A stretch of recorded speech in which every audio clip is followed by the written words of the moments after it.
স্বপ্নে মৃত মানুষ দেখলে কি হয় এবং মৃত মানুষ যদি আপনাকে ডাকে অথবা আপনার কাছে কিছু চায় অথবা আপনাকে কোনো ইঙ্গিত দেয়, এর ব্যাখ্যাটা কি হতে পারে? আল্লামা ইবনে শিরিন রাহমাতুল্লাহ আলাইহি চমৎকার ভাবে এই ব্যাখ্যাগুলো আমাদেরকে দিয়েছেন। স্বপ্ন সাধারণত স্থান কাল পাত্রভেদে ব্যাখ্যা হয়ে থাকে, তবে আপনি যদি কোনো স্বপ্ন দেখেন, এই স্বপ্নটা কোনো জ্ঞানী ব্যক্তির কাছে, যিনি জানেন, যিনি ব্যাখ্যা বোঝেন, তার কাছে আপনি এটা ব্যাখ্যা চাইবেন। উনি যে ব্যাখ্যাটা দিবেন আপনি সেই অনুযায়ী আমল করবেন ইনশাআল্লাহ। স্বপ্ন সাধারণত মানুষগুলোকে কয়েকটি কারণে দেখানো হয়। আমরা জানি মুমিনের স্বপ্ন কিন্তু সত্য হয়। আমরা অনেকেই নিছকভাবে ভেবে নেই যে স্বপ্ন দেখেছি এর কোনো গুরুত্ব নেই। না, মুমিনের স্বপ্নের গুরুত্ব আছে। মুমিনের স্বপ্নগুলো নবুয়তের 46 ভাগের 1 ভাগ। অতএব আপনারা স্বপ্ন দেখার পরে কোনো বিশেষজ্ঞ মানুষের কাছ থেকে জেনে নেবেন এবং জেনে সেই অনুযায়ী আমল করবেন। প্রথম নম্বর কথা হলো, মৃত মানুষকে কেন দেখানো হয়? মৃত মানুষকে এজন্য দেখানো হয়, এটা তার জন্য একটা সতর্কতা।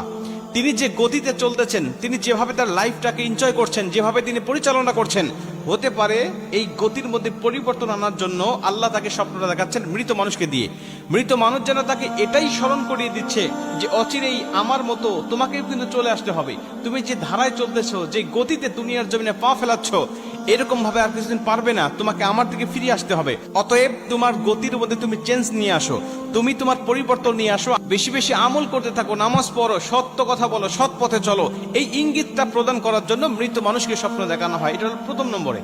দ্বিতীয় নম্বরে, মৃত মানুষ যদি আপনার কাছে কিছু চায়, তাহলে আপনি ভেবে নিবেন যে তার জন্য কিছু দান সদকা পাঠাতে হবে, তার জন্য কিছু সবরেসানি করতে হবে, গরিব দুঃখীদের মাঝে কিছু দান করতে হবে, ইয়াতিম মিসকিনদেরকে কিছু খাবার দিতে হবে। তাহলে এই সওয়াবের একটা অংশ তার আমল নামায় চলে যাবে। হতে পারে আপনার কাছে কিছু চাচ্ছে বলতে আপনার কাছে হয়তো বা কিছু সওয়াব চাচ্ছে, কিছু আমল চাচ্ছে, যেগুলো আপনি তার জন্য করবেন। এজন্য মৃত মানুষকে স্বপ্ন দেখে যদি দেখেন যে কিছু চাচ্ছে, তাহলে আপনি তার জন্য দান সদকা করবেন, তার জন্য আপনি ভালো ভালো কাজ করবেন।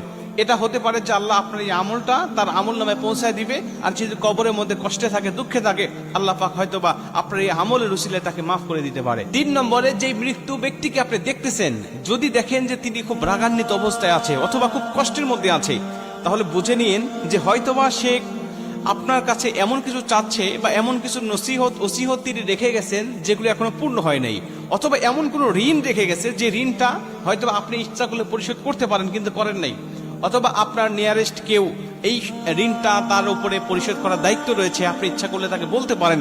এমন ইঙ্গিত হয়তো আপনাকে দিচ্ছে। আল্লামা ইবনে শিরিন রাহমাতুল্লাহ আলাইহি বলে, মৃত মানুষকে বিভিন্ন ধরনের মানুষগুলোকে দেখানো হয়, মানুষগুলোর সাথে সাক্ষাৎ করানো হয়, স্থান কাল পাত্র ভেদেই মূলত এর ব্যাখ্যাগুলো দেওয়া হয়। অতএব যখন কোনো মানুষ স্বপ্ন দেখবে, এই স্বপ্নগুলো কিভাবে দেখেছে এর পূর্ণ কথাগুলো যদি কোনো বিশেষজ্ঞ আলেমকে বলতে পারে, তাহলে উনি এগুলো বিচার বিশ্লেষণ করে একটা সঠিক মত